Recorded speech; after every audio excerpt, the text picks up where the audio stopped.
Olá, seja muito bem-vindo a mais um vídeo do canal Bíblia Diz. Eu sou Fernando Campos e hoje nós vamos estar dando continuidade ao nosso estudo da Epístola de Paulo aos Romanos. Vamos estar estudando hoje o capítulo 4, cujo título é Justificado por Fé ou por Obras, abrangendo aí todo o capítulo 4. E eu quero convidar você a assistir a mais este vídeo. Bem, como falamos anteriormente, nós estamos abordando aí a Epístola de Paulo aos Romanos, já temos alguns vídeos gravados, né? Finalizamos aí o capítulo 1, já temos no canal vídeos ali do capítulo, abrangendo o capítulo 2 e também o capítulo 3. Tá? E hoje nós vamos então dar continuidade e abordar o capítulo 4, de modo que a gente consiga aí abranger a todos os capítulos dessa maravilhosa epístola, essa carta que é uma obra-prima, podemos assim dizer, do apóstolo Paulo. O capítulo 4 de Romanos vai do verso 1 até o verso de número 25. Como passar aí na tela ou projetar 25 versículos ficaria muito pesado, nós vamos estar apenas comentando os 3 primeiros versículos que eu vou estar projetando aí na tela para você, ok? Que diz assim: Que, pois, diremos ter alcançado Abraão, nosso pai segundo a carne? Porque se Abraão foi justificado por obras, tem de que se gloriar, porém, não diante de Deus. Pois que diz a Escritura? Abraão creu em Deus, e isso lhe foi imputado para a justiça. Bem, lemos agora o capítulo 4 de Romanos, nos seus primeiros 3 versículos.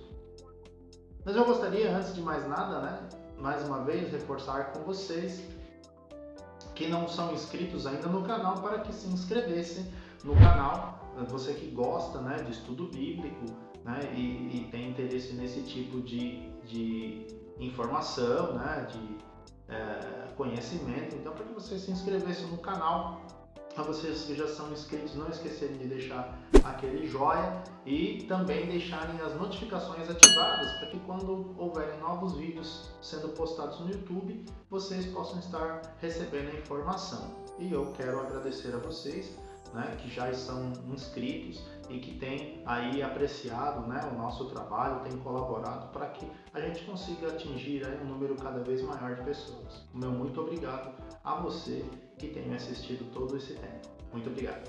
Bem, voltando ao que estávamos falando aqui, no capítulo 4, o apóstolo Paulo ele havia falado no capítulo anterior a respeito da justiça que provém de Deus e que é uma justiça que vem mediante a fé. É uma justiça que o Senhor aplica pela graça, e ela chega até nós mediante a fé, ou seja, é necessário que haja fé em nossos corações para que essa graça de Deus nos alcance.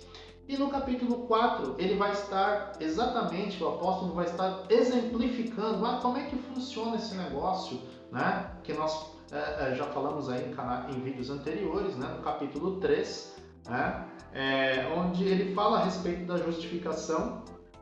E aqui ele vai introduzir um exemplo, um exemplo prático, um exemplo bíblico mesmo, dizendo, olha, de uma pessoa, de uma personagem bíblica que passou, enfrentou isso na sua vida e que por conta da sua fé, ele foi justificado, ou seja, a graça de Deus conseguiu alcançá-lo por causa da sua fé, Então ele vai usar o personagem Abraão como exemplo, E dessa forma nós podemos aí dividir o capítulo 4 em 3 sessões, basicamente, em 3 partes, do verso 1 ao verso 9, do verso 10 ao verso 15 e do verso 16 até o 25.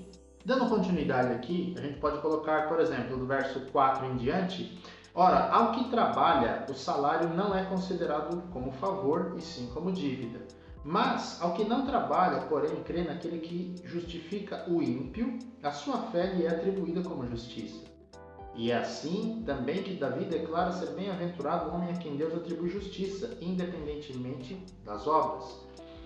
Bem-aventurados aqueles cujas iniquidades são perdoadas e cujos pecados são cobertos. Bem-aventurado o homem a quem o Senhor jamais imputará pecado. Vem, pois, esta bem-aventurança exclusivamente sobre os circuncisos ou também sobre os incircuncisos? Então, nós vemos aqui nessa primeira sessão, concluindo aí desde lá do primeiro verso, onde o apóstolo está introduzindo o assunto de que Abraão havia sido justificado. Ele tem como se justificar, mas não diante de Deus, ou seja, por melhores que fossem as obras de Abraão, elas não poderiam justificá-lo diante de Deus. Por quê? Porque ele fala que todos pecaram, destituídos foram da glória de Deus. Ele fala isso no capítulo anterior, especificamente no capítulo 3, no verso 23, que todos pecaram. Então ele está dizendo que Abraão estava na mesma situação que todos os outros. E agora ele vai introduzir um aspecto muito importante, como nós lemos aqui. Ele vai mostrar que Deus ele oferece a justificação ou a justiça como parte do pacote da salvação, ou seja, a justificação ela é uma primeira etapa da parte daquilo que Deus imputa ao homem, ou seja, aquilo que ele coloca sobre o homem. Basicamente o que Deus faz, ele pega a justiça de Cristo, coloca sobre o homem e pega os pecados do homem ou a injustiça do homem e coloca sobre Cristo, todos os pecados e coloca sobre Cristo. Ele faz uma permuta ali, Mas qual a condição para que ele pegue a justiça de Cristo e aplique sobre o homem? Que o homem tenha fé que Cristo fez, morreu e ressuscitou por eles. Então tem que haver essa questão, para que ele consiga fazer isso é necessário que haja o homem manifestando a sua fé em Cristo e na sua obra, Especificamente no caso de Abraão ali, Abraão creu que ele teria uma descendência numerosa, Então ele creu nisso e isso lhe foi imputado para a justiça, ou seja, foi acreditado na conta dele, já respondendo esse primeiro versículo aí, de que o salário não é considerado como favor e sim como dívida, mas ao que não trabalha, mas crê naquele que justifica o ímpio, Aqui já dando uma alusão de que aquele que não fez por onde, não tem obra suficiente, não tem trabalho suficiente, mas ele crê que naquele que justifica o ímpio. Quem justifica o ímpio? Somente Deus. Deus é quem tem poder para justificar o ímpio, o pecador. Somente Deus, no caso específico, na pessoa de Jesus Cristo, tem poder para nos tornar justos para si mesmo e para Deus, o Pai. Na segunda parte, que vai ali do verso 10 até o verso 15, nós podemos ver então o apóstolo referindo-se a que essa justiça de Deus ela não é aplicada não somente aos da circuncisão. Então ele vai usar a explicação, ele vai usar os termos, que são no caso equivalentes, são sinônimos na linguagem de Paulo ali, quando ele fala os da lei, quando ele refere-se aos circuncisos. Então ele está dizendo que em relação a Abraão deu origem aos dois grupos, porque esse episódio que ele está relatando aqui, por ocasião da descendência de Abraão não era ainda circuncidado. Então, Abraão ele era, vamos dizer, um incircunciso e que teve, no caso, uma justiça imputada sobre ele por causa da sua fé. Portanto, ele deu origem a um grupo. E também deu origem ao outro grupo, porque depois Isaac e sua descendência, assim deram origem ao povo judeu de uma forma geral, segundo a carne, deu origem, Então, e eles tinham como sinal da sua aliança com Deus o sinal físico da circuncisão, no caso. Então, nós vemos que ele exemplifica essas duas questões, explicando, como diz aqui no verso 12, por exemplo, olha, e pai da circuncisão, isto é, daqueles que não são apenas circuncisos, mas também andam nas pisadas da fé que teve Abraão, nosso pai, antes de ser circuncidado. Ou seja, corroborando com aquilo que eu disse anteriormente, de que nesse momento o apóstolo Paulo então está considerando os dois grupos, tanto os judeus circuncidados quanto os incircuncisos. Pessoas então de toda posição, etnia, raça, posição social, todos esses grupos estavam sendo aí englobados nessa promessa, porque ele fala também a respeito de promessa. Ele fala aqui, ó, não foi, no verso 13, não foi por intermédio da lei que Abraão ou a sua descendência coube a promessa de ser herdeiro do mundo, e sim mediante a justiça da fé. E aí ele faz o contraponto, de que somente pela fé é que Abraão, no caso, poderia ser justificado, da mesma forma sendo aplicado a nós, né? E o apóstolo escreveu isso propositadamente para quê? Como foi falado anteriormente, a igreja de Roma muito provavelmente era composta por judeus e gentios. A ideia é fazer esse contraste entre o judeu e o gentio para mostrar que não somente os judeus eram justificados ou seriam incluídos aí no grupo daqueles que são salvos ou naqueles que têm acesso a Deus. Não, mas os gentios também o são. Então a ideia era contrastar isso. Por isso ele pega exatamente Abraão, alguém que foi chamado sendo incircunciso, foi chamado não tendo conhecido a lei, né, para que pudesse deixar esse exemplo casar ou cair bem para os dois grupos, né, existentes, ou os dois grupos aos quais ele estava ali se dirigindo em sua carta. Outro ponto importante aqui que a gente pode ressaltar então, porque nesse ponto, aqui também ainda mais ele vai dizer uma coisa muito importante para nós. A lei ela serve para exaltar, no caso, o pecado, né? E por conta do pecado, a ira de Deus então está sobre nós. Então, quando o homem é confrontado com a lei de Deus, o seu pecado fica em ênfase, fica exaltado e mostra que ele também não tem como se justificar diante de Deus. Portanto, resta a esse homem perdido, caído, pecador, render-se aos pés de Jesus Cristo, que é a única solução para que ele possa encontrar justiça da parte de Deus. Mas ele precisa crer em Jesus Cristo. Então, o ponto que o apóstolo quer colocar e conduzir os leitores dessa epístola, e também eu e você, é chegarmos a essa conclusão, né, de que a lei, então, ela vai mostrar e evidenciar o nosso pecado, mas a lei é incapaz de nos salvar, né? Mas somente Cristo pode fazer, mas para tanto eu preciso ter fé em sua obra, né? E aí nós vamos para a terceira parte agora, os versos 16 até o 25. Aqui nessa terceira parte, então, o apóstolo Paulo vai unir finalmente os pontos. Ele vai mostrar, então, que a justificação ou a justiça, né, ela provém da fé para que ela possa ser verdadeiramente pela graça, né?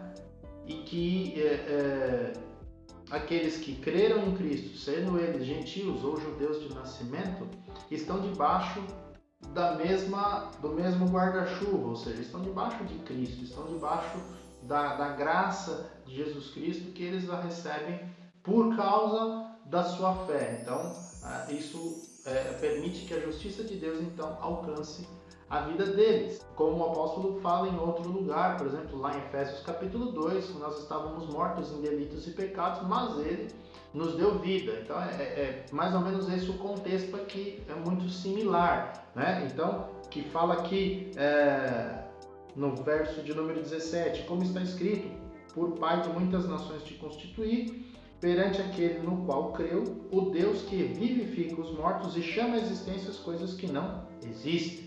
Então aqui no verso 17, por exemplo, dá um toque especial, né, de que esse Deus então vivifica os mortos, física e espiritualmente. É uma promessa de que aqueles que estiverem mortos por ocasião da volta de Cristo ressuscitarão, mas também é uma promessa de que aqueles que hoje estão mortos espiritualmente podem reviver espiritualmente se crerem em Jesus Cristo, aqueles aos quais ele concede vida. Então é esse o exemplo, né? E ele finaliza aqui essa terceira parte, já a partir do verso 19, falando a respeito de Abraão, que a despeito de toda a dificuldade, os problemas, as lutas, a fraqueza, já a idade, sendo de muita idade, já amortecido, já de 100 anos, Sara também sendo já cessado o costume das mulheres, tendo sido estéril, ainda assim Deus suscita um descendente a eles e eles têm a Isaac, né? Ela então com 99, Abraão com 100 anos tem um filho, o filho da promessa, né? E isso lhe foi imputado para a justiça. Eles creram nisso, né? Eles esperaram e receberam de Deus essa promessa, né? Então aqui ele está dizendo que Deus então ele era plenamente poderoso para cumprir o que prometera, né? Então, por isso que foi imputado para a justiça, porque eles creram nisso. A despeito das dificuldades, eles olharam para si e olharam para Deus. Eles creram em Deus.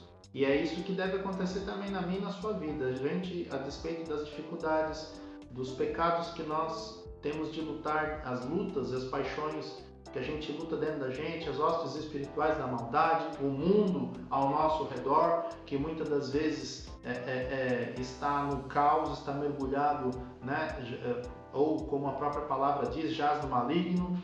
E mesmo assim a gente tem que lutar contra esses três adversários, lutarmos contra o diabo e suas hostes, lutar contra a nossa carne, que são os nossos, representados pelos nossos desejos pecaminosos, lutar contra o mundo, né, contra o sistema maligno, quer dizer, lutando contra esses três adversários, ainda assim, né, nós devemos crer em Jesus Cristo, porque está dizendo, né, termina concluindo aqui no verso 23, e não somente por causa dele, Abraão, está escrito que ele foi levado em conta, mas também por nossa causa, verso 24, posto que a nós igualmente nos será imputado, ou seja, nós também receberemos essa justiça, a saber, quem? Nós que cremos naquele que ressuscitou dentre os mortos, a Jesus, nosso Senhor.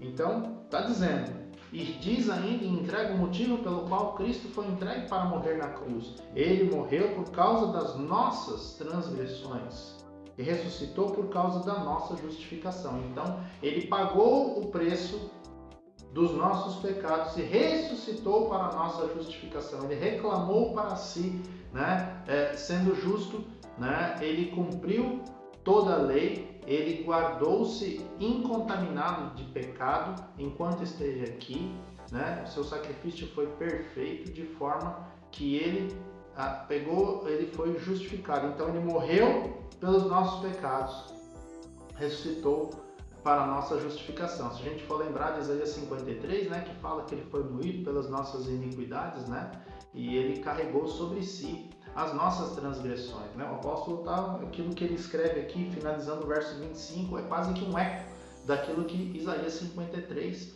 nos fala. Então, esse capítulo 4 serve para exemplificar isso, a questão de como que se aplica, então, essa questão da justiça pela fé, né? De que forma a graça, então, nos atinge?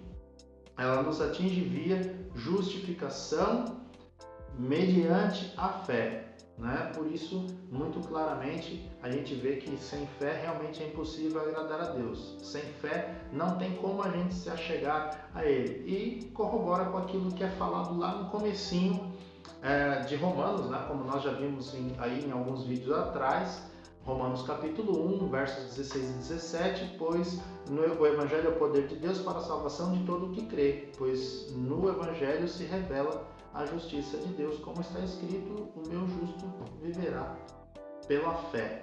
Né? Então veja quão importante é a gente conhecer isso, né? E sabermos que somos salvos pela graça de Deus mediante a fé. A fé em quê? A fé em Cristo Jesus, sua morte, sua ressurreição, seu nascimento virginal, a sua vida sem pecado, né?